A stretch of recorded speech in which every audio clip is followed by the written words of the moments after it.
Maurice Racal and Anthony Jennings cheating issue? Grabe guys, I cannot imagine na kaya niya gawin sa kapwa niya babae ito. Of course, may kasalanan din si Anthony. Literal na time is the ultimate truth teller.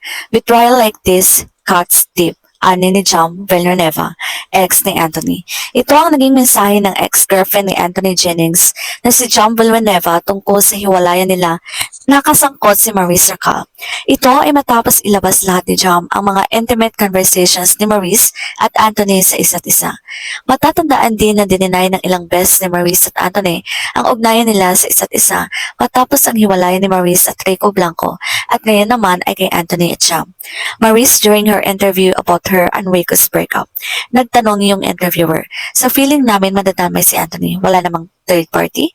Sagot niya, wala naman. No third party. Anthony is out of the picture here. It's just me and Rico. It's all me. It's funny how they keep denying the rumors before about cheating. Then now this, the audacity. Paano yung nagagawang magsaya habang nanloloko kayo ng tao?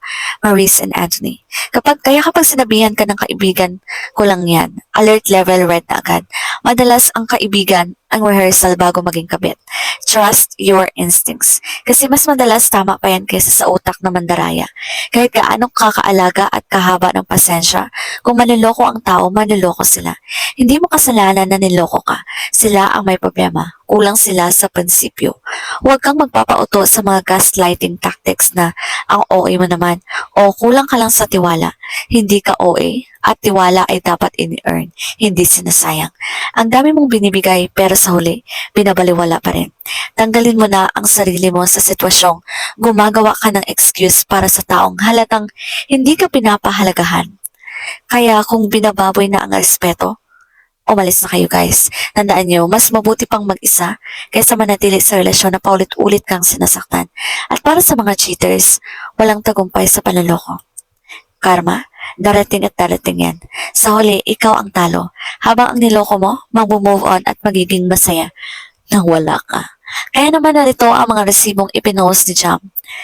Kaya Anthony, nagloko ka na nga, nag-iwan ka pa ng ebidensya.